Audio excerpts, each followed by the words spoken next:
BAB6. Dari dogma menjadi ilmiah.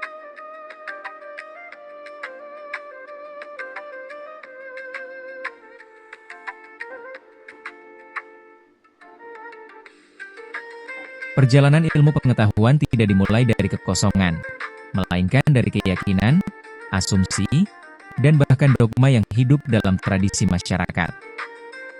Namun, ilmu tidak berhenti pada keyakinan tersebut. Ilmu menuntut verifikasi, falsifikasi, dan sistematisasi melalui metodologi yang terukur.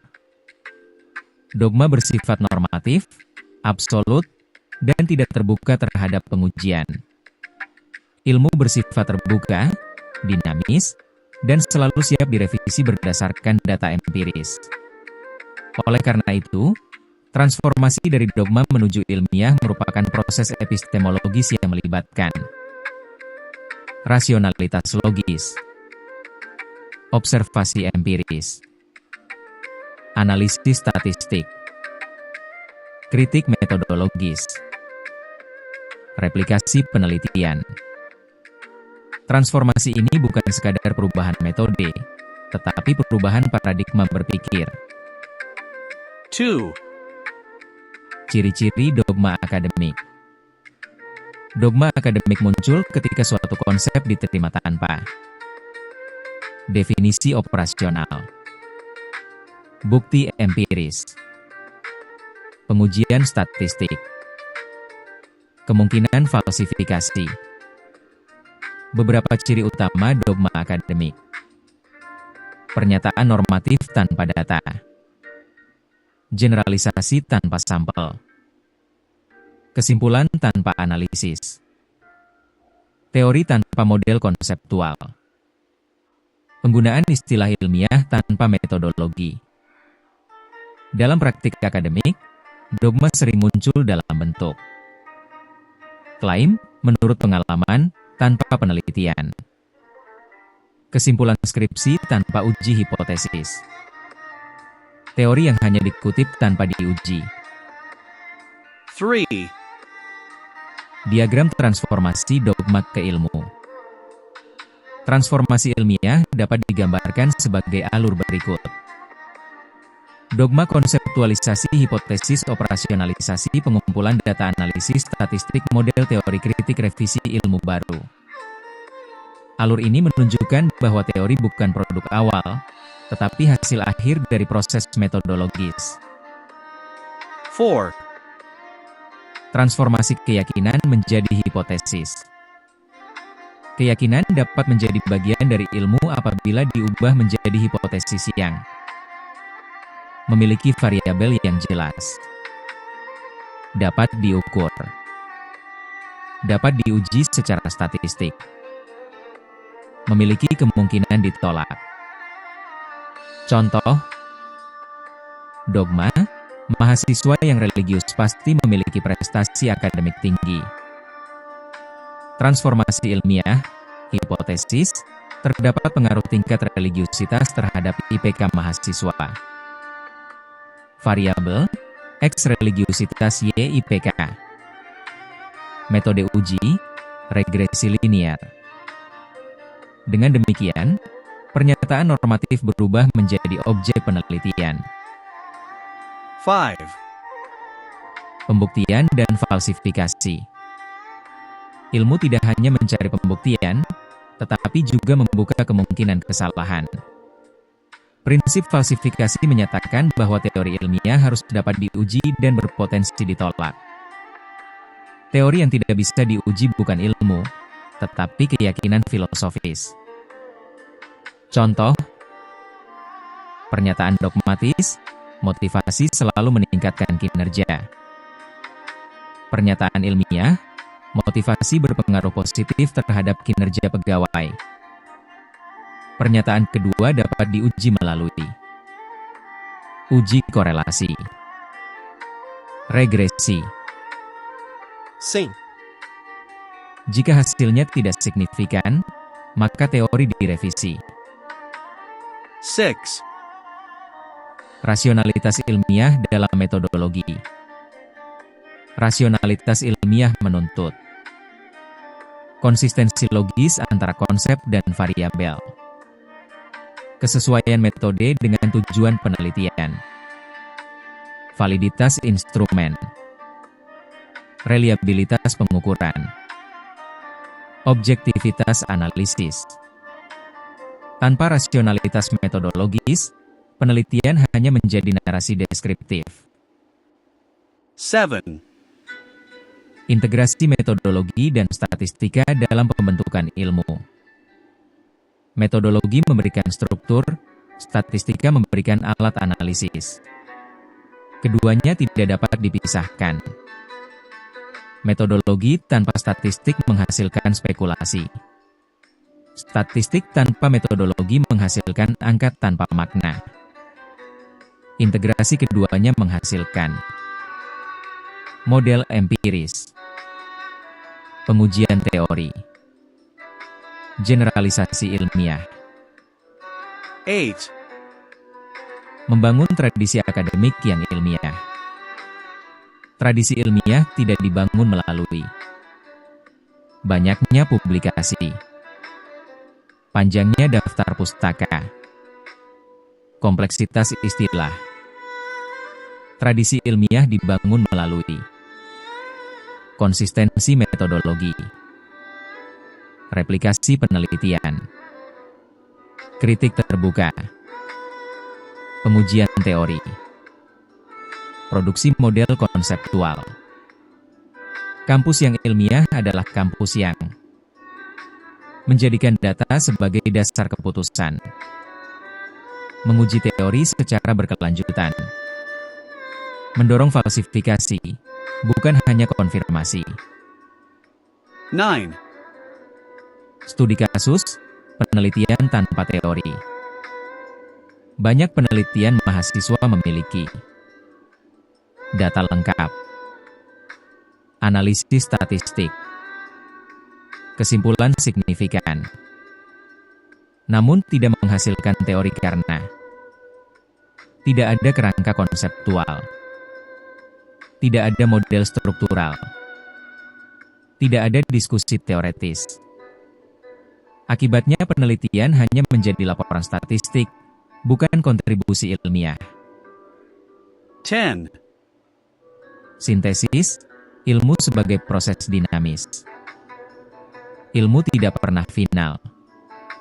Setiap teori lahir dari data, diuji oleh penelitian lain, dikritik oleh akademisi, direvisi oleh temuan baru. Dengan demikian, transformasi dari dogma menuju ilmiah adalah siklus yang berkelanjutan.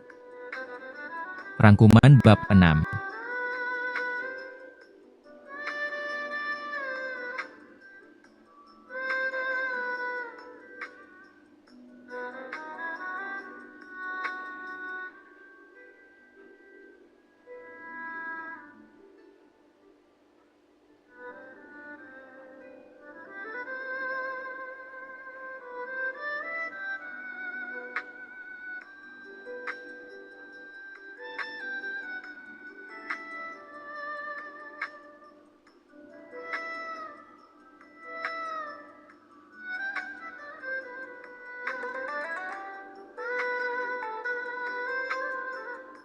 Six.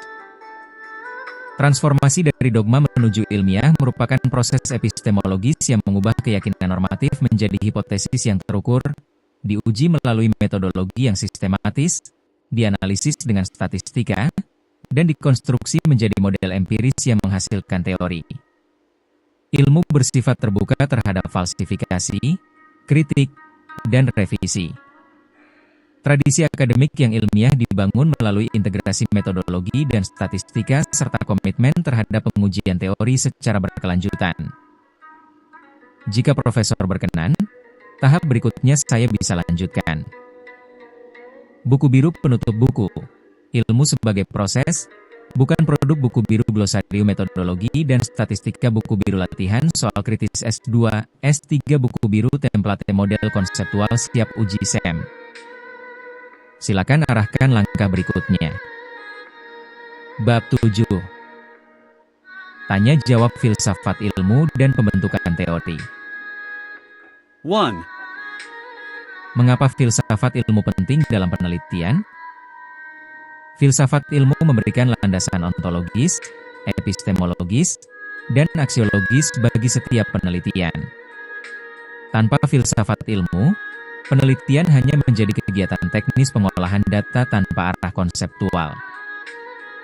Filsafat ilmu menjawab 3 pertanyaan utama. Apa yang diteliti?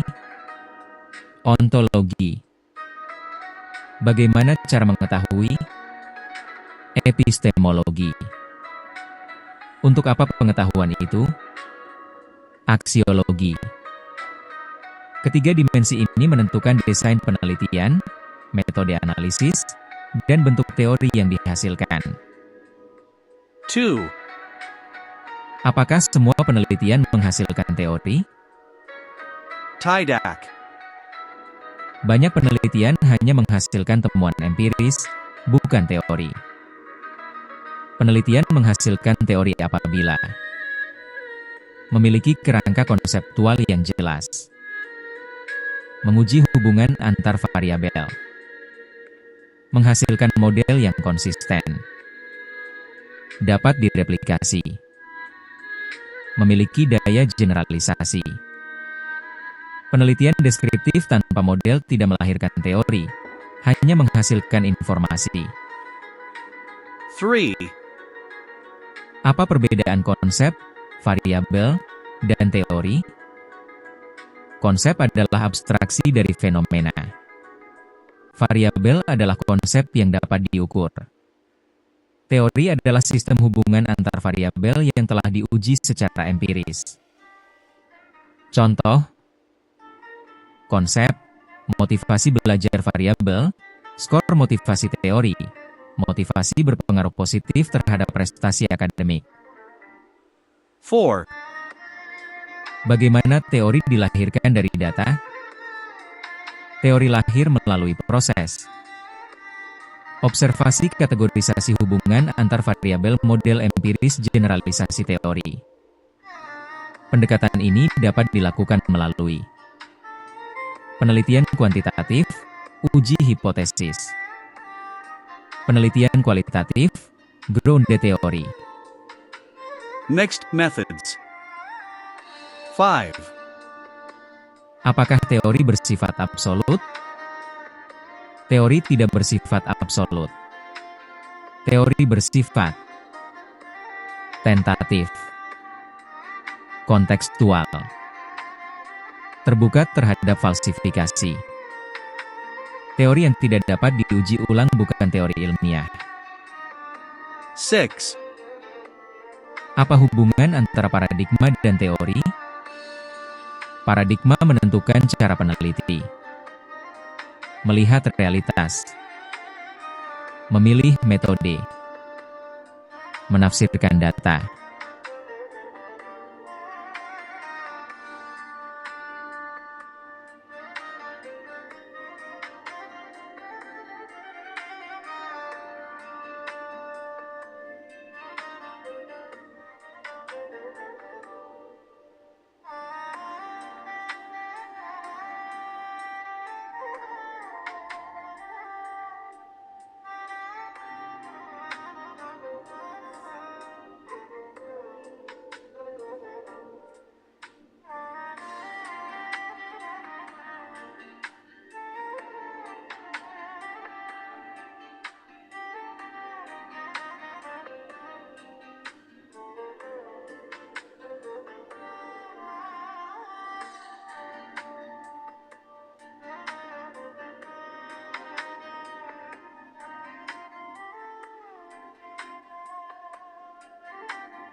Paradigma positivisme menghasilkan teori berbasis hubungan kausal.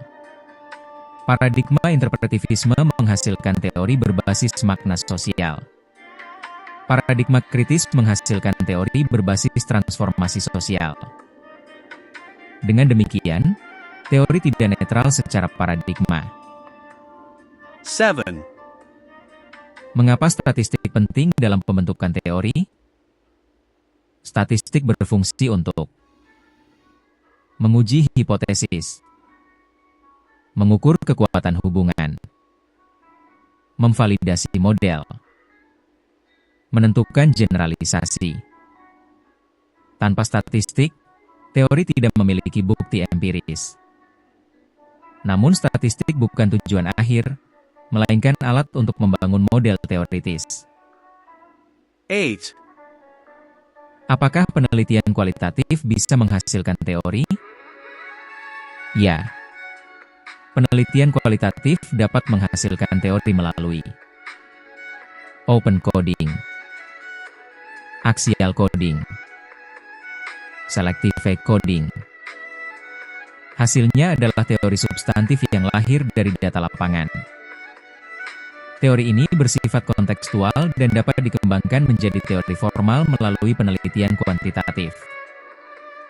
9. Mengapa banyak mahasiswa kesulitan membangun teori?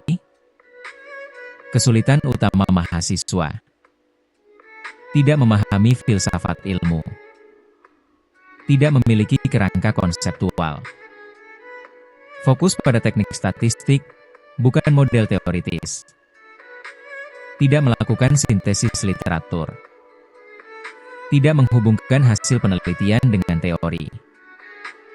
Akibatnya, penelitian berhenti pada hasil uji hipotesis tanpa kontribusi teoretis. 10. Apa itu falsifikasi dalam ilmu? Falsifikasi adalah prinsip bahwa teori harus dapat diuji dan berpotensi ditolak. Jika semua hasil penelitian hanya mencari signifikansi, maka ilmu menjadi dogmatis. Ilmu berkembang melalui pengujian ulang, hasil yang berbeda, revisi teori. 11. Bagaimana membangun kerangka teoretis yang kuat? Kerangka teoretis yang kuat harus berbasis literatur utama, memiliki hubungan logis antar konsep, divisualisasikan dalam model konseptual, dapat diuji secara empiris. Kerangka teoretis bukan kumpulan definisi, tetapi sistem hubungan. 12. Apakah semua model statistik menghasilkan teori? Tidak.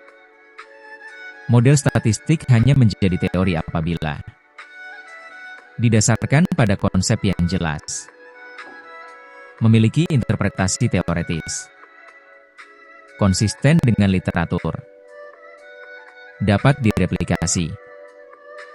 SEM tanpa dasar teori hanya menghasilkan model matematis, bukan teori ilmiah. 13. Apa peran kritik dalam pembentukan teori?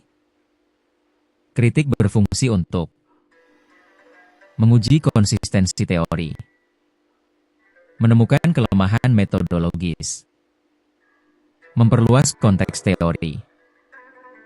Tanpa kritik, teori menjadi dogma.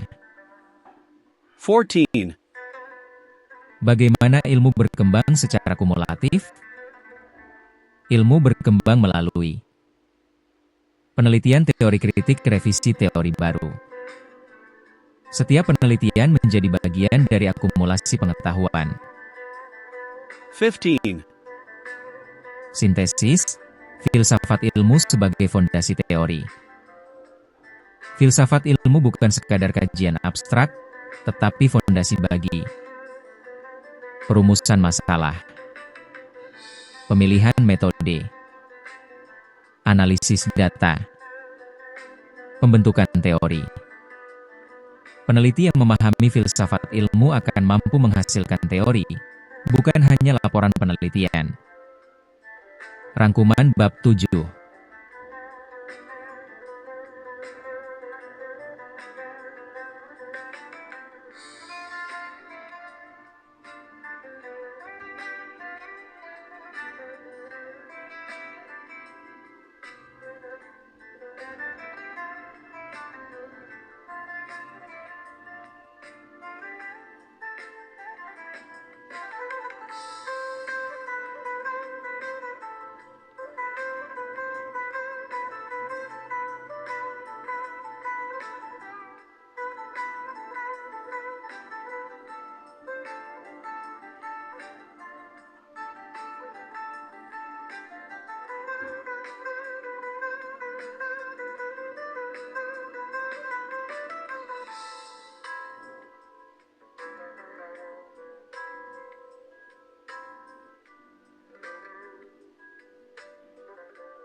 7. Filsafat ilmu memberikan landasan ontologis, epistemologis, dan aksiologis dalam penelitian sehingga memungkinkan pembentukan teori yang sistematis, empiris, dan terbuka terhadap falsifikasi. Teori lahir dari proses konseptualisasi, operasionalisasi, pengujian hipotesis, dan sintesis literatur.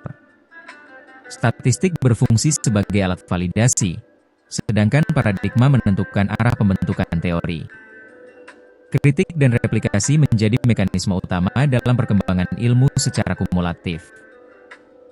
Jika profesor berkenan, tahap selanjutnya saya dapat menyusun. Buku biru penutup utama buku, ilmu sebagai proses, bukan produk. Buku biru glosarium lengkap metodologi, statistika, filsafat ilmu. Buku biru ban soal esai kritis S2, S3. Buku biru template kerangka teoretis model SEM teori. Silakan arahkan bagian berikutnya. Bab 8. Tanya jawab metodologi penelitian dan pembentukan teori. Mengapa metodologi menentukan lahirnya teori? Metodologi bukan sekadar prosedur teknis, melainkan kerangka logis yang menghubungkan konsep, variabel, data, dan analisis menjadi model ilmiah. Tanpa metodologi yang tepat, penelitian tidak akan menghasilkan teori, karena tidak memiliki struktur pengujian, konsistensi logika, validitas data,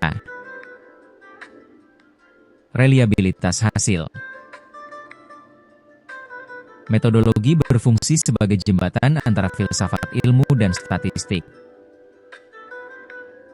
Apa perbedaan metode dan metodologi? Metode adalah teknik pengumpulan dan analisis data. Metodologi adalah sistem berpikir yang menjelaskan mengapa metode tertentu digunakan.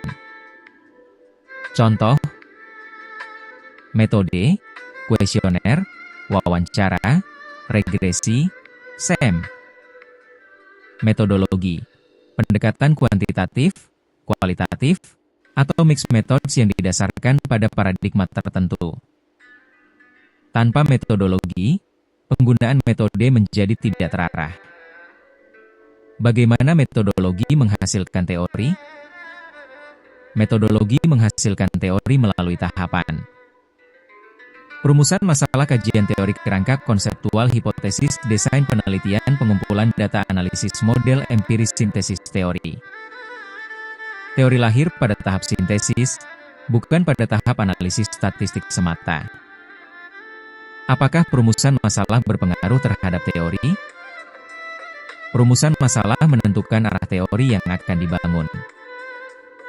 Masalah yang bersifat deskriptif menghasilkan informasi. Komparatif menghasilkan perbedaan. Asosiatif, kausal menghasilkan model teoritis. Hanya penelitian asosiatif yang berpotensi menghasilkan teori. Mengapa kerangka konseptual wajib ada? Kerangka konseptual berfungsi untuk memetakan hubungan antar variabel, menunjukkan arah pengujian, menjadi dasar model empiris.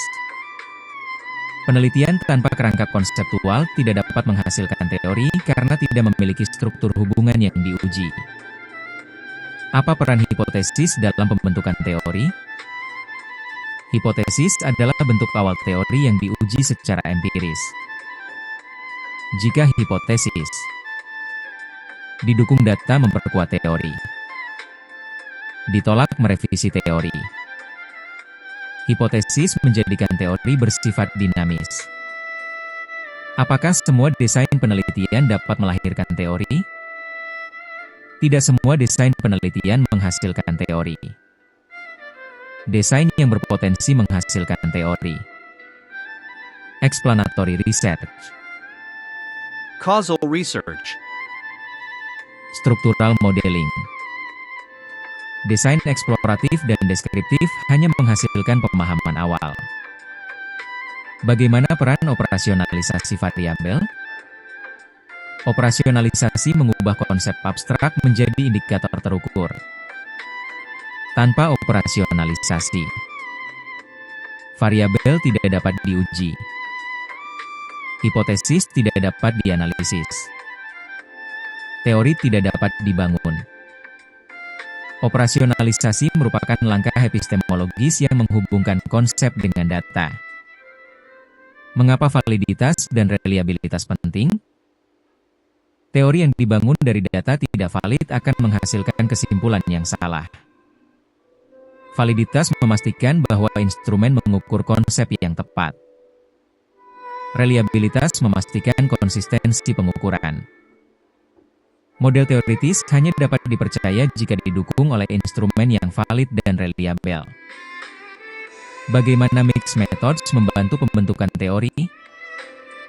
Mixed methods mengintegrasikan kekuatan generalisasi kuantitatif, kedalaman makna kualitatif. Pendekatan ini memungkinkan pengujian model teoritis, eksplorasi makna sosial, revisi teori berdasarkan konteks lapangan. Dengan demikian, teori yang dihasilkan lebih komprehensif. Mengapa banyak penelitian tidak melahirkan teori? Penyebab utama: tidak ada kerangka konseptual. Fokus pada uji statistik, bukan model. Tidak melakukan sintesis hasil. Tidak menghubungkan temuan dengan literatur. Tidak melakukan generalisasi. Akibatnya, penelitian berhenti pada laporan hasil analisis. Bagaimana menyusun model empiris? Model empiris disusun melalui identifikasi variabel, penentuan arah hubungan, pengujian statistik, evaluasi goodness of fit. Model empiris menjadi dasar pembentukan teori apabila konsisten secara logis, signifikan secara statistik, didukung literatur. Apa peran replikasi penelitian? Replikasi berfungsi untuk menguji konsistensi model, memperkuat validitas eksternal, memperluas konteks teori. Teori yang tidak direplikasi hanya berlaku lokal. Bagaimana metodologi mencegah dogma? Metodologi mencegah dogma melalui prosedur pengujian, transparansi data, keterbukaan kritik, kemungkinan falsifikasi. Dengan demikian, metodologi menjaga ilmu tetap objektif.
15.